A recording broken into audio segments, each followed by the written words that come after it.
Que o mundo está mudando de forma cada vez mais acelerada, ninguém duvida. E muita gente está debruçada sobre o estudo dos efeitos que essas mudanças podem ter nos mais diversos setores, como, por exemplo, economia, meio ambiente, as relações comerciais e políticas. No próximo painel, falaremos sobre o que vem pela frente com um foco muito definido e que tenho certeza que vai interessar a todos que estão aqui nos assistindo. O futuro da liderança. Como deverá ser exercida a liderança? Como o papel do líder vai mudar? Que habilidade é preciso ter no futuro para ser um líder? Vamos acompanhar a visão do historiador, professor, escritor e um dos mais reconhecidos pensadores do Brasil, Leandro Carnal. Carnal, fique à vontade, seja bem-vindo.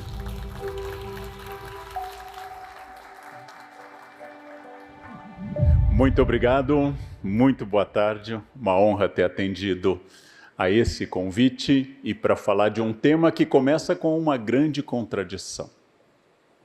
Eu, como historiador, graduado, pós-graduado, experiente dada a idade, tento saber algo sobre o passado. E todos me convidam para falar sobre o futuro.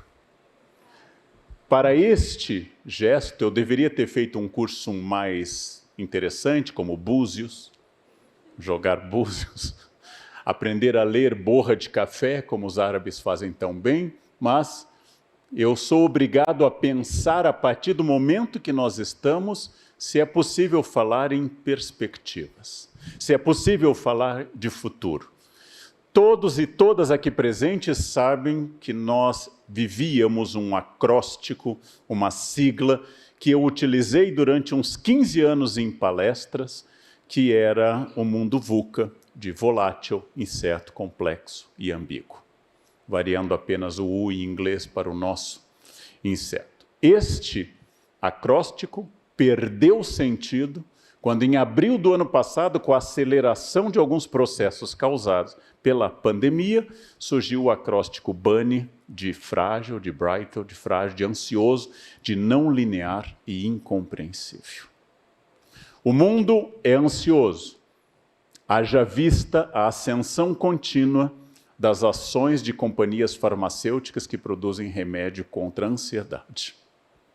Querem uma dica de investimento? Querem uma dica de futuro? Seu filho tem dúvida sobre o que fazer? Psiquiatria. Geriatria, talvez, nunca pediatria. A pirâmide etária está mudando, não há futuro para pediatras, há muito futuro para psiquiatras e geriatras. O mundo mudou bastante, ficou mais acelerado, e como eu costumo dizer, o mundo para o qual eu me preparei não ocorreu. Eu tive excelente formação no meu Rio Grande do Sul natal, tive excelente formação na USP, estudei fora, especialmente França e Estados Unidos. Nenhum professor me preparou, por exemplo, para a iluminação de live. Nenhum professor me deu uma dica em Paris sobre lives.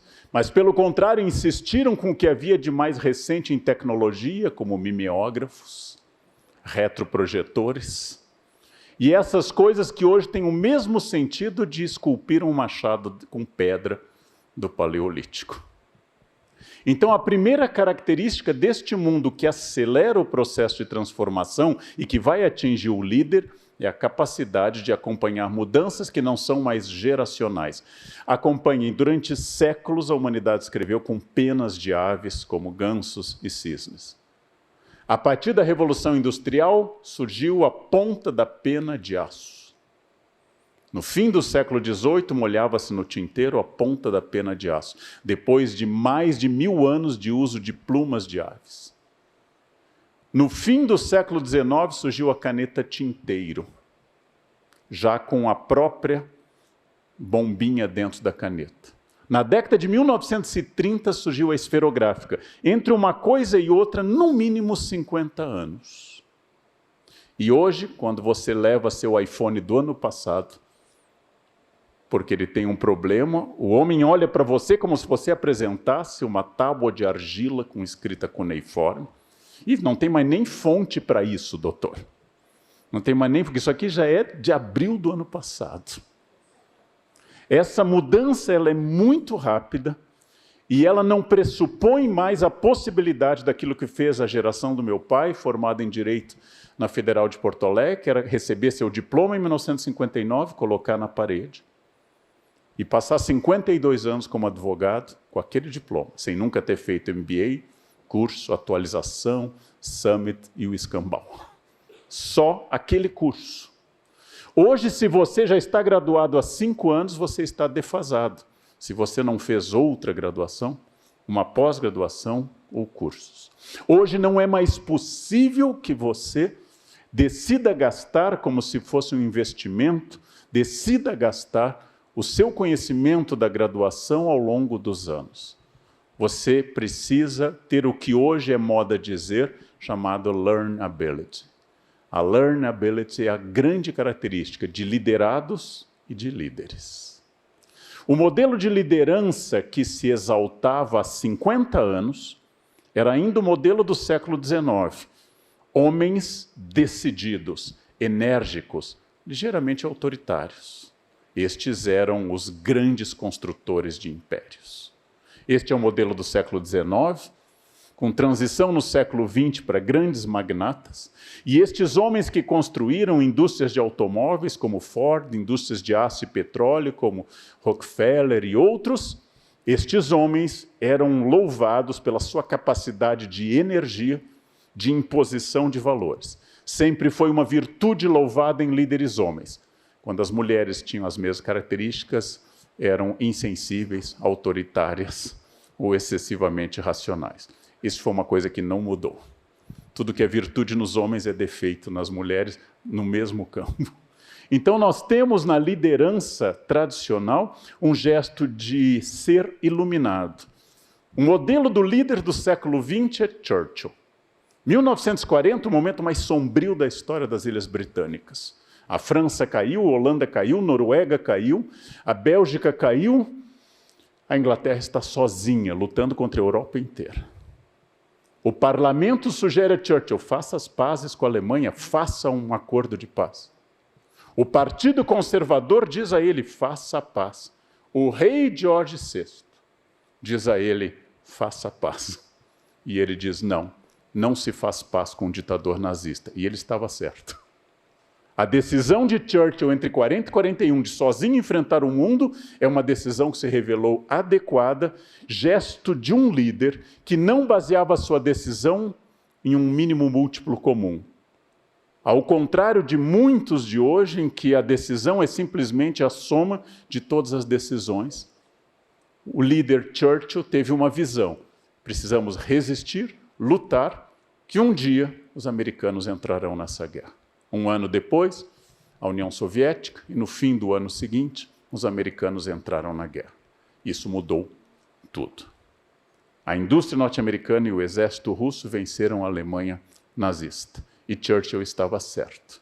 E isto é louvado, e ele ganhou o prêmio Nobel como escritor de língua inglesa, e ele se transformou num dos líderes mais festejados, foi ministro novamente, 51 a 55, e quando faleceu em 1965, ele era um dos homens mais celebrados do antigo Império Britânico, que ele também viu desmoronar desde a independência da Índia em 47. Era o maior enterro da história do Reino Unido, superou o da Rainha Vitória. Hoje o maior é o da Lady Di. A Rainha Elizabeth, você sabe, nunca morrerá. Então nós não poderemos fazer essa comparação, ela é uma Highlander e não vai. Aliás, o primeiro-ministro dela foi Churchill. Mas tadinho, né? Passou como tudo. Tudo passa, menos a Rainha Elizabeth II. Então, este líder era o líder do passado. Um líder que teve várias virtudes. A primeira delas, aprendeu. Porque Churchill tomou uma péssima decisão na Primeira Guerra, a Batalha de Galípoli. Churchill tomou péssimas decisões financeiras como Lorde do Tesouro. Churchill quase foi à falência durante a crise de 29, pessoalmente. É um homem que acumulou erros e já com uma idade em que não se começa mais na política, tornou-se primeiro-ministro em 1940. Logo, nós estamos falando de um homem que aprendeu, mas que tomou decisões muito solitariamente. Enfrentou pressões da esposa, do rei, do parlamento e do seu partido, e bateu o pé, e convenceu pessoas ao caminho que nós sabemos o mais correto. Acontece que hoje esse tipo de liderança, sempre louvamos o carisma e a capacidade de continuar aprendendo, mas a liderança de hoje é mais complexa. Porque o mundo está tão diverso, o mundo está tão variado, que nenhum líder consegue ver todos os aspectos, ele precisa ouvir mais aquilo que, há mais de 2.500 anos, era um conselho do general Sun Tzu na arte da guerra. Nenhum general vence se não ouvir o soldado na trincheira. Nenhum general vence se não ouvir sua equipe. De um lado, a advertência de um líder chinês pré-dinástico, dizendo, cuidado, general que se isola no quartel-general perde a guerra. Não avalia o terreno, não vê o moral das tropas.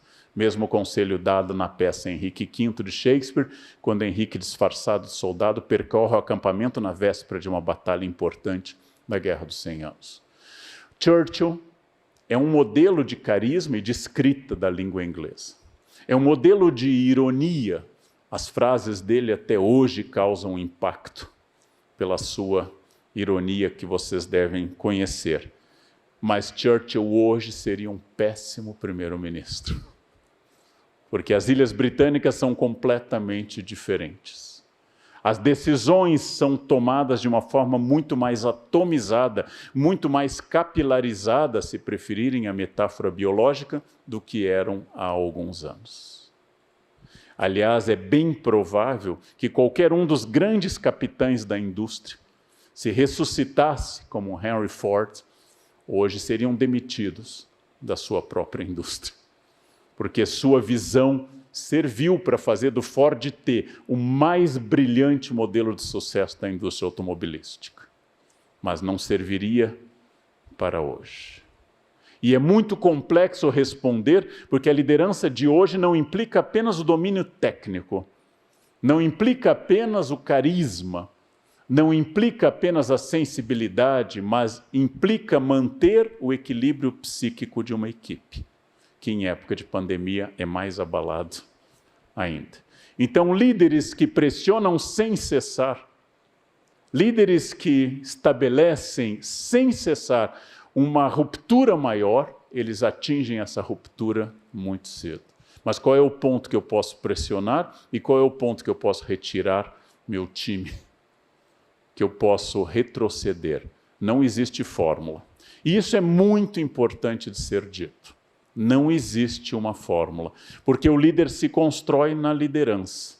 Atualização tecnológica, atualização em todos os campos. Não há líder hoje que não tenha possibilidade, que não consiga, senão não será um líder, atualização cultural. Um líder precisa saber o que acontece no mundo, inclusive no mundo distante da sua área. O líder precisa ver filmes, precisa assistir peças de teatro. E não há nenhum motivo para duvidar que um bom líder hoje tenha que passar uns 15 minutos por semana vendo TikTok. Porque o seu público vê. Por que é que hoje, por exemplo, o líder não pode ser preconceituoso? Antes nós diríamos, porque não é ético. Um líder racista, um líder misógino, não é ético. Depois nós diríamos que a Constituição de 88 não é juridicamente viável ser racista. Hoje eu diria, o racismo, o preconceito atacam o público, especialmente num país como o Brasil. Logo ataca a sua planilha Excel, é virtude via lucro. Empresas que se associam à diversidade, na sua imagem e como chegam ao público, conseguem mais simpatia do público. Empresas que têm gestos de exclusão, que às vezes pode ser uma foto, vão para os trend topics. Ou seja, nós temos que ter cuidados que a minha avó, quando minha prima, que tinha sobrepeso, chegou chorando a casa no interior do Rio Grande do Sul, dizendo, vó, me chamaram de gorda, e ela, alemã gaúcha, mas tu é gorda, tu quer que chame de quê? Isso passou. Isso passou. O líder das piadas incisivas, o líder irônico, o líder agressivo ou assediador, ele ataca o lucro da empresa hoje. Não é só o capital moral, ético da empresa. Um ambiente de assédio é um ambiente de medo. E o líder que favorece o assédio, ou usa essa máxima tão romana de dividir para governar, joga um contra o outro, que é facílimo fazer, basta analisar qualquer festa de Natal em família, é facílimo jogar um lado contra o outro. O líder que faz isso provoca um ambiente de medo, e o ambiente de medo é um ambiente menos produtivo. É um ambiente onde as pessoas não dão o melhor de si. Qual é a grande virtude desse líder que está se desenhando nesse mundo VUCA BANI? Em primeiro lugar, eu já disse algumas coisas como atualização, estímulo ao equilíbrio psíquico, capacidade de carisma, mas, segundo lugar, eu quero, depois de todas essas virtudes, falar de uma ideia muito estranha no Brasil. Eu, como líder, estou em serviço. Logo, quanto maior o número de liderados, a mais gente eu sirvo. Se eu sou professor, eu sirvo aos meus alunos na Unicamp. Meu chefe de departamento serve a mim e aos alunos. E meu diretor da Faculdade de Filosofia, Letras e Ciências Humanas serve a todos nós. Como no Brasil nós temos tradição de coronelismo e mandonismo, nós achamos que o objetivo da instituição é servir ao líder. Toda vez que isso acontece, uma empresa começa a ter problemas. Ou seja, ela se isola em torno de uma liderança centralizadora e autoritária. Ah, mas nós estamos bem. Nós tomamos decisões corretas. Semana passada compramos não sei quantos bitcoins. Olha o que aconteceu no mercado. Nós estamos bem. Bem, a Varig também esteve. As indústrias reunidas, Francisco Matarazzo, tinham 364 fábricas. A Kodak já dominou a maior parte do mercado fotográfico do planeta. E tudo isso, em cada case, que é muito diferente um do outro, existe uma liderança que pega o sucesso e transforma esse sucesso num direito adquirido e não numa luta constante.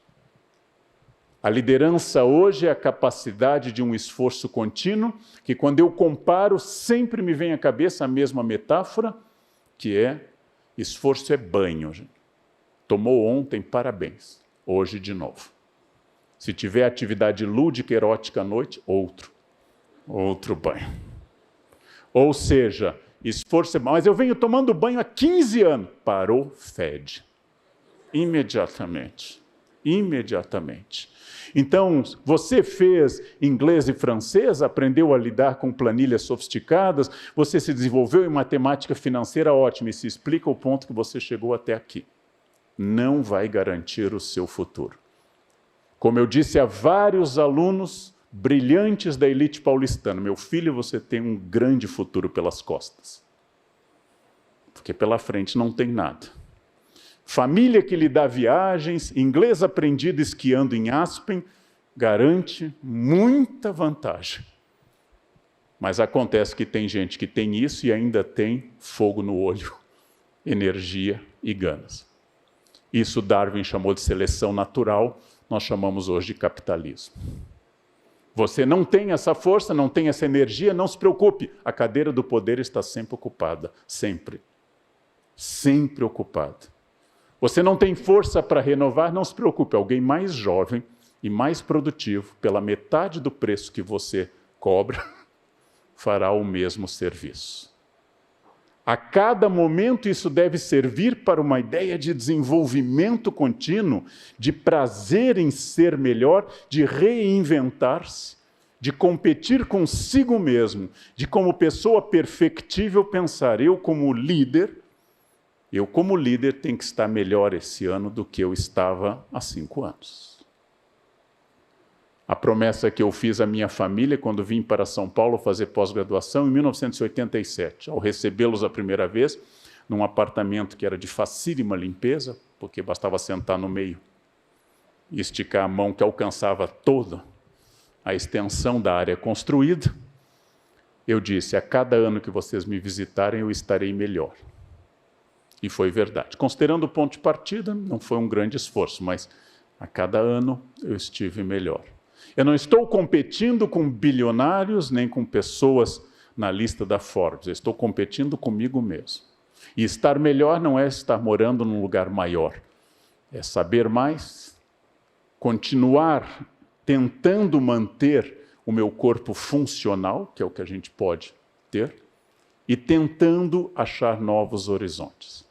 Quero contar brevemente como funciona essa estratégia para mim. Há 2 anos, reuni a equipe do meu escritório, então um ambiente físico, hoje não tenho mais um ambiente físico, a pandemia acabou com isso, e disse, nós estamos bem? Voz unânime da equipe, muito bem. Temos palestras marcadas para 2 anos. As editoras lutam pelo direito de publicar um livro seu.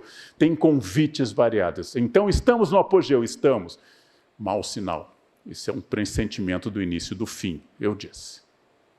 Se nós estamos aqui, isso é a lua de mel. Depois vem as bodas de prata, de ouro, e assim por diante. É hora de reinventar tudo. Onde eu posso crescer? No Brasil, talvez não. Vamos para o exterior. Vamos preparar para o ano que vem uma palestra em inglês muito boa, uma em espanhol muito boa. Vou publicar em inglês e espanhol para acompanhar a palestra um livro. E a minha equipe conseguiu logo, abril de 2020, palestra em Nova York, local nobre. Palestra pronta, data show comprada a preço de ouro, livro publicado. Veio a pandemia, tudo fechou. Nova York fechado, perdi o Airbnb alugado. Não tem problema, eu tenho resiliência, capacidade máxima da liderança. Abril de 2021, nós vamos arrasar. Arrasamos, porque foi cancelado de novo. Não abriu, em abril desse ano, Nova York não estava aberto. Nesses 2 anos eu tive chance de aprimorar essa palestra, lançar mais obras, traduzir mais livros, e agora eu estou dizendo que em 2022 começa a minha carreira internacional. Eu não sei se ela vai começar, ou se a variante Delta, Y, Ômega vai triunfar.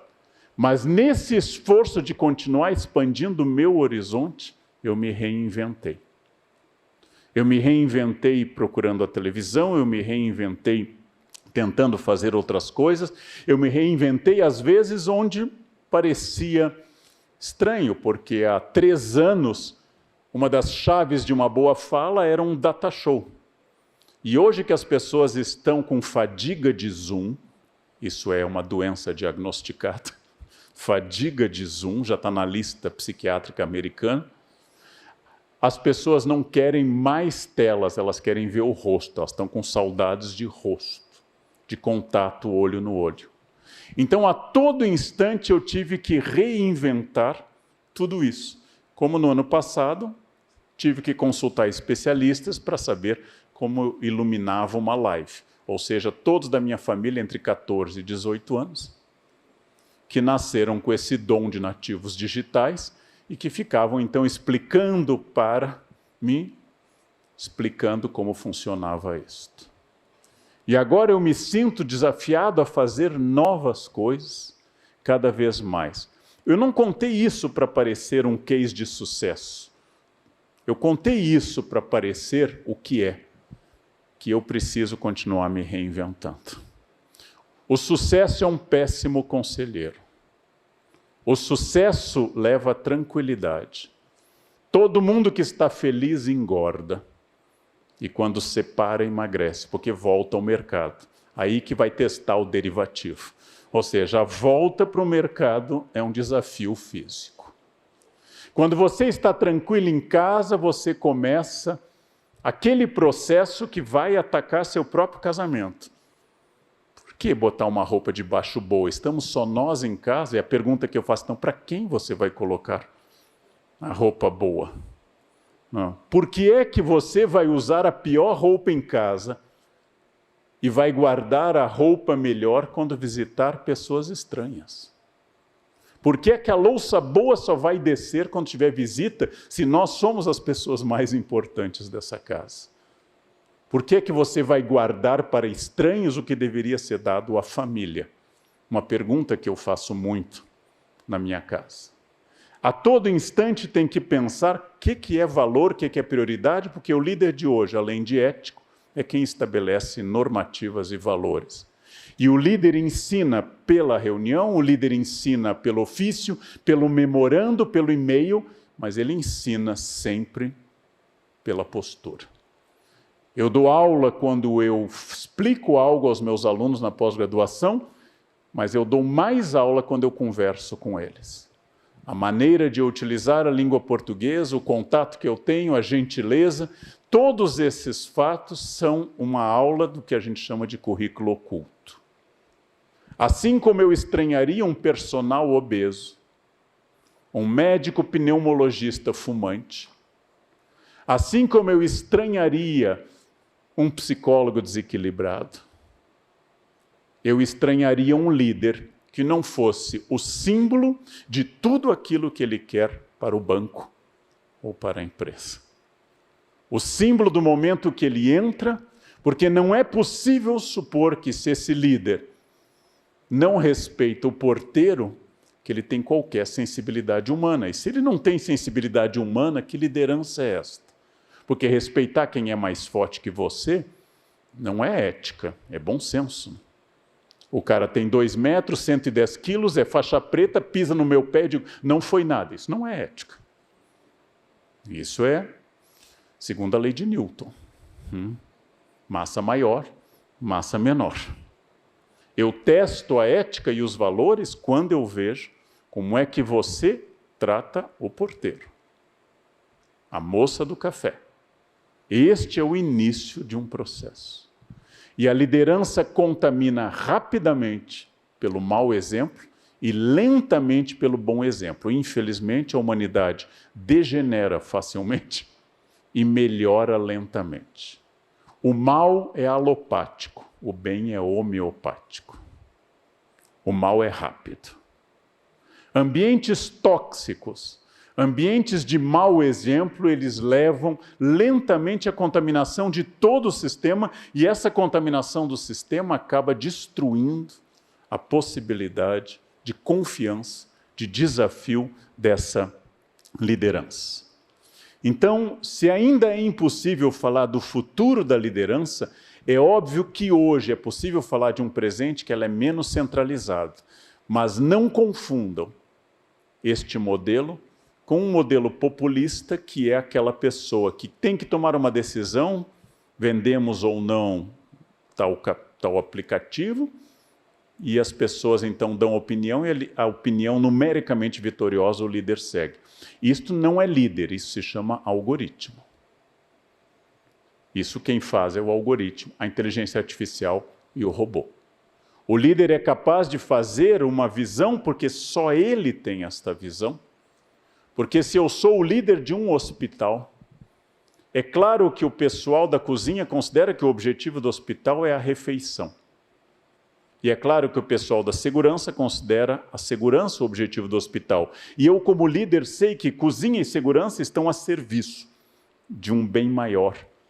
E as pessoas que procuram hospital procuram pelo restabelecimento da saúde, mas é importante que a cozinha e a segurança funcionem. Só o líder tem a visão de todo o processo, deve ouvir todo mundo, como recomendava Sun Tzu, mas deve tomar a sua decisão. E isto se chama protagonismo. O que é protagonismo? Posso dar muitas definições filosóficas, tenho várias, mas vou dar uma inesquecível para vocês. Protagonismo é incluir o seu esfíncter na reta. Isso é protagonismo. Quando você inclui seu esfíncter na reta, você passou a ser protagonista. Você parou de ter o hábito tão sólido no nosso amado país de é o sistema, a culpa é do governo, o momento é difícil, é de crise, Mercúrio ficou retrógrado. Não posso. Por que você não consegue se impor? Eu sou de peixes, eu sou de água. Mas você se abala muito fácil. É câncer. Câncer é assim. Nossa, mas você foi muito autoritário. Áries. Você confiaria num conselho financeiro de alguém que usa signo? De alguém que usa energia? A energia desse ambiente não é ruim. Me dizem isso na Unicamp. Fulana, tal professora, tem uma energia ruim. Eu disse, não, ela é chata. Não é ruim a energia. Ela fala mal dos outros, ela é agressiva, ela é fofoqueira, ela é chata. Isso não é energia ruim, chama-se chatice. Basta se afastar dessa pessoa, recomendar que ela procure um psiquiatra, um amante, alguma coisa. Alguma coisa que vai resolver aquele homem chato, aquela mulher chata. Ou seja, não é energia. Energia elétrica, eólica, atômica, não há outra energia. O ambiente está pesado, ou tem oxigênio ou não tem. Se ele está com muita fumaça, ele está pesado, mas aí ou é metano ou é gás carbônico. Pronto, gente. O resto é frescura. O resto é frescura. É preciso que o líder restabeleça a objetividade das coisas. Esse é nosso objetivo. As equipes tendem à dispersão. Essa é uma característica de toda a equipe. As equipes obedecem a uma lei física universal. Cada um ir para um canto. As equipes tendem a perder o foco na reunião. O líder é o que reconduz a esse foco, sempre destacando na medida do possível, se for possível, o elogio público, a crítica em privado, mas o líder não se omite, inclusive, vendo que alguém não faz parte daquele objetivo, vendo que a pessoa não incorpora aqueles valores, com todo o respeito do mundo, oferecer a essa pessoa a chance de crescer na concorrência. Ou seja, também isso é uma decisão de líder. Quem ama, educa seus filhos, quem lidera sabe agregar e cortar, porque eu respondo pela equipe e não pelo bem-estar de uma pessoa. Eu respondo pelo bem-estar de muitas pessoas. Não é autoritarismo, mas é autoridade. Líder tem autoridade. Isso também é protagonismo da pessoa que não faz reclamação, mas faz críticas. Qual é a diferença? Reclamação é constatar um problema. Está quente aqui. Crítica é quando eu digo, essa temperatura inviabiliza nosso trabalho. Poderíamos comprar um ar-condicionado, abrir as janelas ou fazer um dress code adequado a essa temperatura. A crítica oferece uma saída que me inclui, de novo, protagonismo. Mas nós somos tentados permanentemente, nós somos seduzidos pela ideia de que a culpa tenha que estar no outro. No livro que a nossa cultura considera fundacional, a primeira pergunta de Deus a Eva, você comeu a maçã? Ela diz, foi a serpente. E para Adão, foi a mulher que me deu. A primeira intervenção de Deus na relação da sua empresa recém-criada, com 2 funcionários educados ali dentro, não teve processo externo, formados ali dentro. O código de ética, na semana de compliance, só tinha uma regra. Não pode comer aquela fruta, o resto pode tudo. Pode tudo. A família perfeita, gente, sem sogra, sem cunhado, sem genro, sem nora. Só os 2 eternamente jovens, só com uma regra, criados por Deus à perfeição. Fizeram a semana de compliance, terminaram, foram, comeram um fruto. Nós somos descendentes deles. Onde houver humanos, há erro. Onde houver humanos, há surpresas, porque nós somos randômicos. Ao contrário das abelhas, ao contrário das formigas. Abelhas e formigas são animais perfeitamente adaptados que obedecem 100% ao instinto e ao código genético. Nenhuma abelha operária amanhece com instinto republicano. Vamos derrubar essa rainha vagabunda que só dilapida o tesouro da colmeia. Abaixo o zangão, viva o poder das abelhas. Não existe feminismo entre as abelhas, não existe socialismo. Não existe liberdade, não existe dúvida, não existe crise, não existe insônia, porque ela só tem uma tarefa. A mesma tarefa que faz o salmão procurar o rio que ele nasceu, que faz a abelha colher o pólen, que faz a formiga cultivar os fungos que alimentam o formigueiro. Mas nós somos livres. E sendo livres, somos randômicos. E sendo randômicos, somos o pior grupo para ser liderado. Porque quando o macho alfa da alcateia de lobos diz, é por aqui, todos seguem. Quando o macho alfa de um bando humano diz, é por aqui, tem mais 4 macho alfas, 5 betas mal resolvidos, 6 que ainda não sabem qual é a sua posição na alcateia, um indeciso e alguém que não escutou. Nós somos terríveis, mas nós temos uma capacidade com a qual eu quero indicar uma outra habilidade da liderança. Yuval Harari, autor do best-seller Sapiens, Homo Deus e 21 lições, que eu recomendo a todos. Yuval Harari fala muito da revolução cognitiva ocorrida há 70 mil anos, quando nós humanos passamos a contar histórias e acreditar nelas. sobre valores abstratos, como Estado, origem divina dos reis. E essas crenças abstratas construíram pirâmides.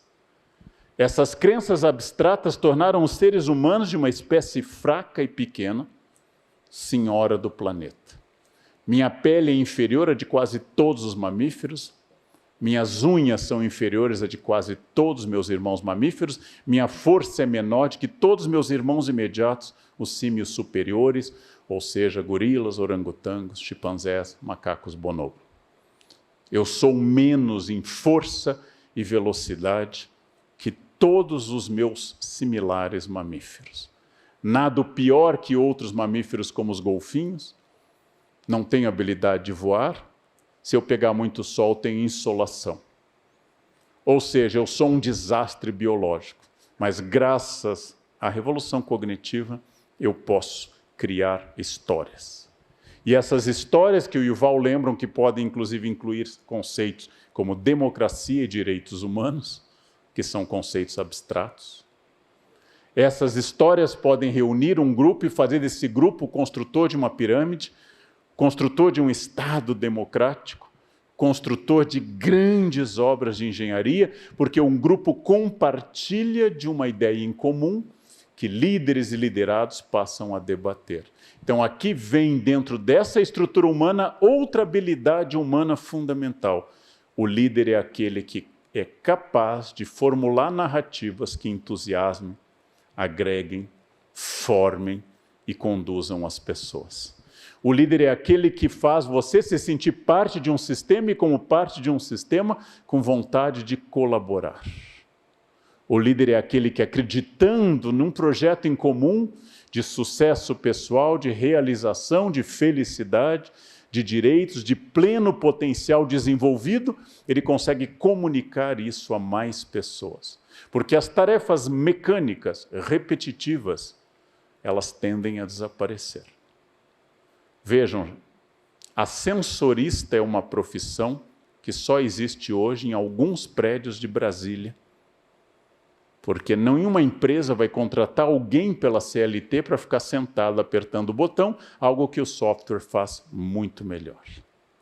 Esta mudança rápida está atingindo todas as funções técnicas repetitivas, mecânicas, e estão sobrando espaços para as funções de criação, as altamente qualificadas. Não há futuro para o trabalho repetitivo. Ele só existe em lugares onde a mão de obra é muito barata, onde é muito fácil contratar muitas pessoas, mas tende a desaparecer. Por isso que o futuro é o futuro da criatividade, da inteligência e da ética, coisas que as máquinas ainda não fazem.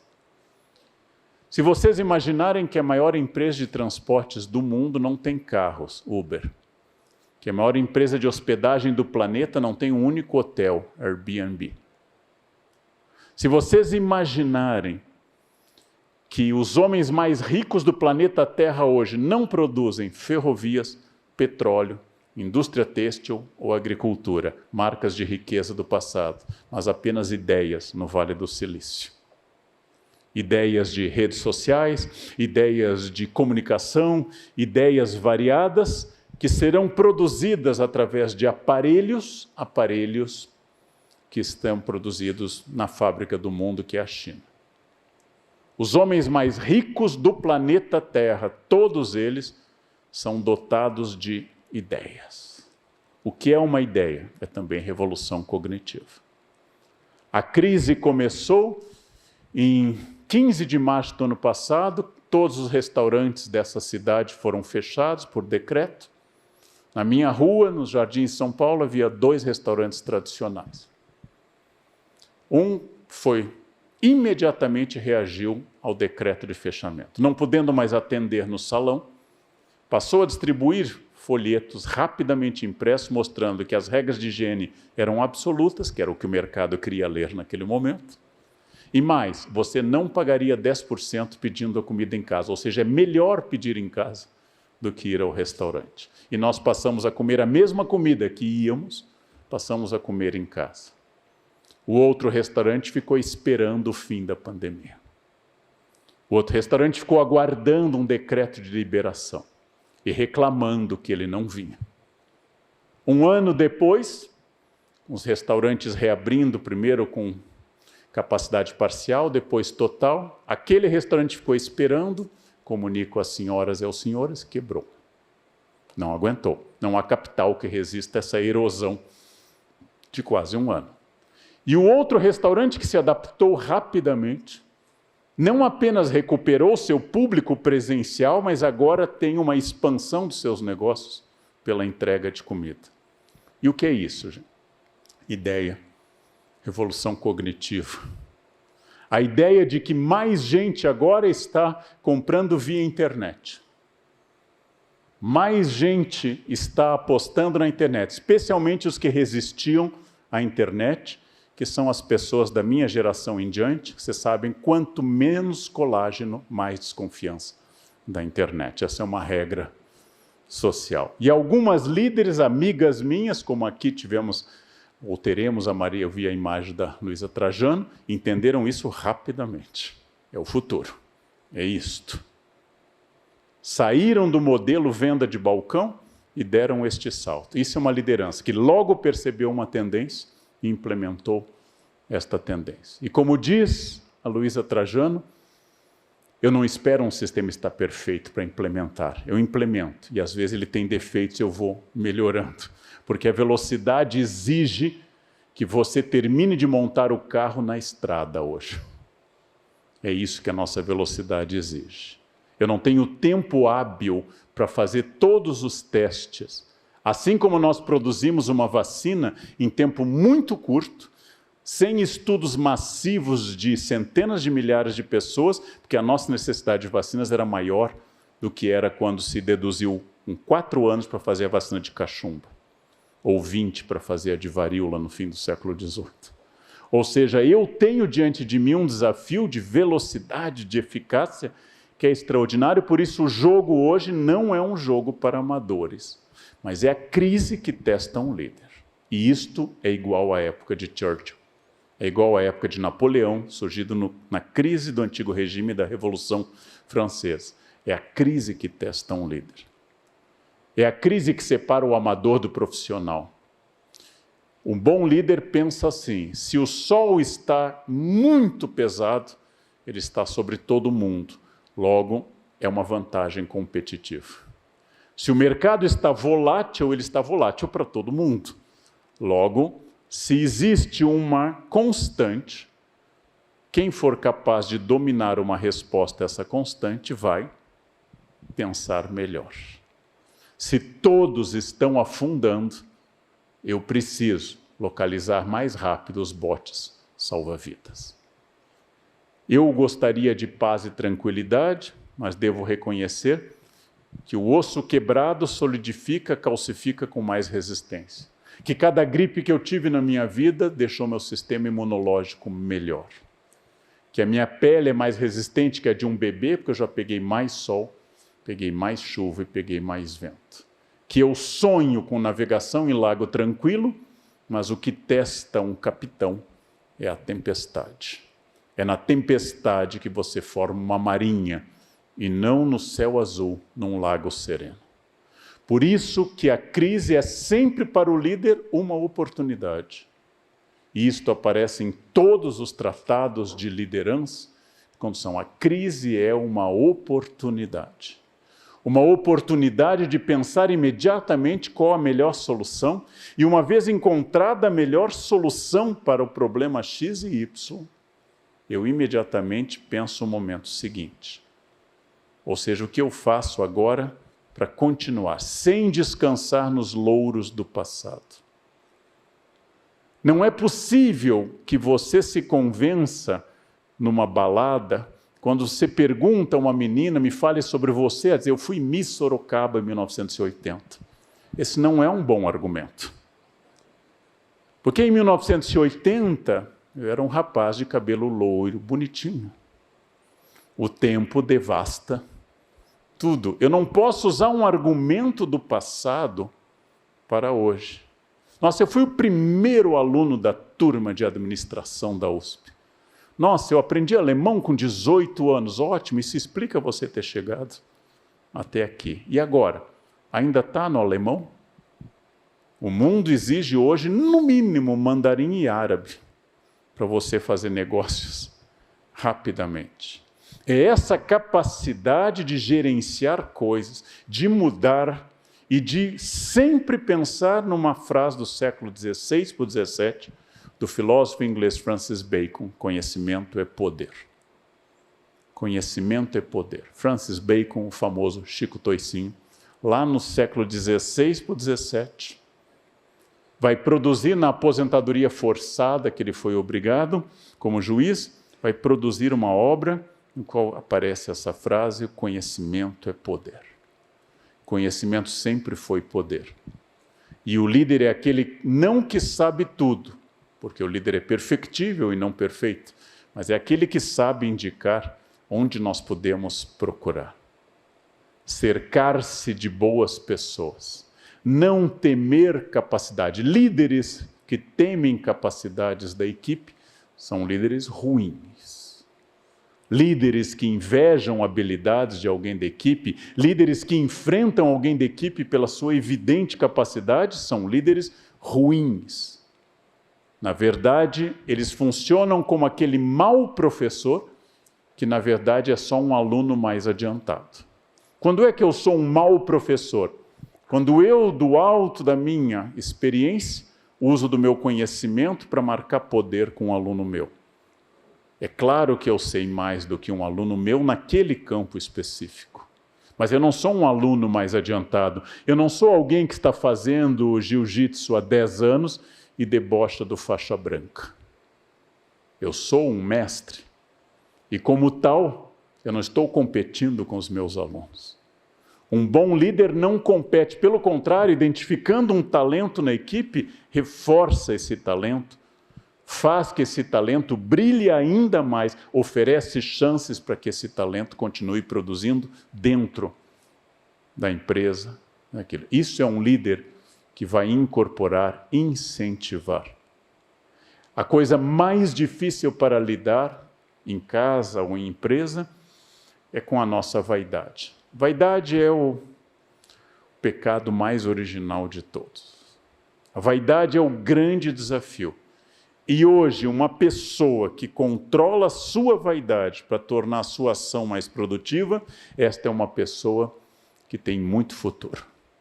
O futuro pertence a quem controla a sua vaidade, mas não apenas com humildade, como quer parecer às vezes, mas, como eu digo, controla a sua vaidade pela vaidade.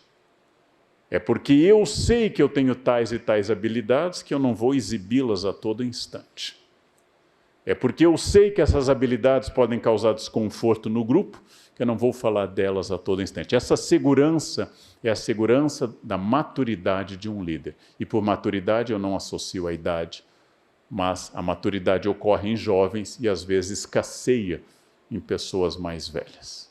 A maturidade é a capacidade de colocar as coisas em perspectiva, e a liderança é basicamente a capacidade de colocar coisas em perspectivas. Qual a relevância desse fato? Que relevância terá daqui a 1 ano?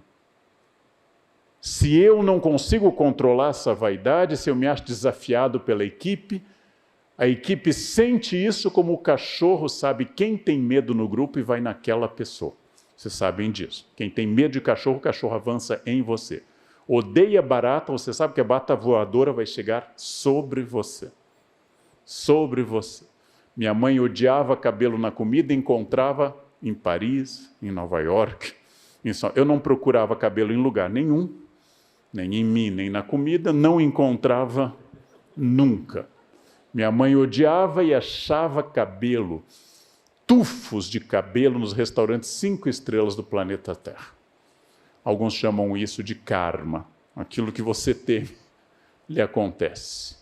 O líder não pode ter medo da sua equipe, deve conhecer, somos todos seres humanos, e quanto mais eu conhecer minha equipe, mais e mais, eu vou poder extrair o melhor de todos. E o líder vai formando novas lideranças O líder vai estimulando novas lideranças que possam assumir grupos menores e, com o tempo, até cargos maiores, porque o líder cresce com os liderados. Eu estou apontando um modelo ideal de líder, eu estou apontando um modelo ideal de comando, que naturalmente, na prática, ninguém tem todas essas virtudes. Ninguém é perfeito, mas todas e todos aqui, sentados aqui ou acompanhando via internet, são perfectíveis. Perfeito, do latim perfectum, é feito até o fim. Ninguém chegou ao fim aqui. Ninguém chegou até o fim. O fim, a última experiência, a experiência mais decisiva é a morte. Eu sou perfectível e eu posso melhorar a cada nova etapa. A liderança é feita de uma ampliação de visão. Se você lembra de um fato há 5 anos em que você perdeu o equilíbrio, teve uma discussão no trânsito, teve uma discussão no trabalho, em família, e lembra com vergonha disso, porque você teve uma overreaction a uma coisa pequena, parabéns, você cresceu. A vergonha é sinal de uma consciência que você tem hoje. Durante 27 anos fui para a Unicamp várias vezes por semana, e muitas vezes um motorista cortava a minha frente, às vezes no pedágio, na Bandeirantes, minutos, segundos antes de eu entrar na praça de pedágio, alguém passava à minha frente. E às vezes, atacado de alguma fúria, possuído por algo, o motorista baixava o vidro e mostrava o dedo do meio. Uma vez um colega meu da Unicamp perguntou, ele mostrou o dedo para você? Eu disse, pois é, mas não me seduziu, não achei o dedo expressivo, aquele dedo que dá vontade de seguir. Achei que ele mostrou o dedo do meio. Que importância tem na minha vida um motorista mal resolvido? Que importância tem na minha vida aquele ser que me cortou, furioso, carregando, como me disse um taxista no Rio, numa metáfora que eu acho maravilhosa, todos os carros, professor, são caminhões de lixo. Eles trazem lixo de casa, trazem lixo das suas dores e quando encontram alguém, despejam o lixo em cima da pessoa. Qual é o significado de eu discutir no trânsito? Um motorista que pode ser desequilibrado, pode estar drogado, pode estar armado. Um motorista que se me bater é ruim, se eu bater nele é pior. E nós podemos perder mais do que está envolvido. Quando você consegue pensar com vergonha nesses desequilíbrios, quando você consegue se afastar desses desequilíbrios, quando você consegue olhar à distância e dizer, nossa, que coisa terrível, parabéns, você cresceu. Quando você tem 18 anos e um colega lhe diz, quero ver se você é homem, acelera, você não tem certeza se é homem. E você acelera. Aos 58, quero ver se você é homem, eu também quero, mas hoje não vai dar. Hoje eu estou numa dúvida atroz, profunda e assim por diante. Ou seja, a todo instante eu necessito o desafio de fazer algo melhor, ser mais senhor de mim. O líder é alguém sábio, ou pelo menos alguém amigo da sabedoria. O líder é aquele que indica bons cursos, bons livros, bons vídeos. É aquele que dá o exemplo pela fala, que tem visão imediata e de futuro e toma a melhor decisão baseada nos melhores dados disponíveis naquele momento. Inclusive com a capacidade de dizer, aquela decisão tem que ser mudada, porque só gente muito segura volta atrás. Só gente muito segura é capaz de fazer aquilo que eu levei anos dando aula, chegar e dizer para um aluno que pergunta e dizer para ele com toda tranquilidade, eu não sei. Isso que você perguntou, eu não sei. Mas quando eu tinha 19 anos e que estava começando, eu achava que dizer eu não sei era o fim da minha carreira. Hoje eu digo não sei com uma facilidade enorme. Porque eu aprendi a valorizar o que eu sei, aprendi que ninguém sabe tudo, e ganhei essa perspectiva. Hoje, não saber é quase natural. Então, esse desafio de lidar com equipe, lidar com o randômico do humano, lidar com o desequilíbrio constante do humano, que não é formado de robôs, essa palavra tcheca do século XX, que significa escravo, destes seres humanos que têm oscilações todos os dias. Meu médico, meu urologista mostrou as oscilações de testosterona nos homens ao longo do dia, em gráficos. Eu fiquei impactado. Os homens têm, ele diz assim, faça reuniões que você precisa ser mais agressivo de manhã. Evite essa reunião no fim da tarde. Até isso tem que pensar. À medida que a gente entra na fase que eu estou, que eu chamo de desmanche. Você tem que pensar qual é o melhor horário do dia para a sua testosterona estar no pico. Ou seja, nós somos máquinas oscilantes, somos máquinas instáveis, e sobre esse universo de dúvidas, de gente olhando para si, existe alguém que é o líder, que aponta um caminho, que busca uma solução coletiva, que escuta todo mundo, que estuda sem parar e que tenta sempre o melhor para o grupo, e o grupo se liga a ele, porque o grupo entende que ele é uma referência. Nós estamos precisando desesperadamente de líderes em todos os campos, da política ao mundo empresarial, das famílias até a coisa mais simples da organização social. Sejam líderes, aceitem o desafio, aceitem o crescimento, porque o líder é um vetor de crescimento. Muito obrigado pela atenção generosa de vocês. Obrigado. Obrigado.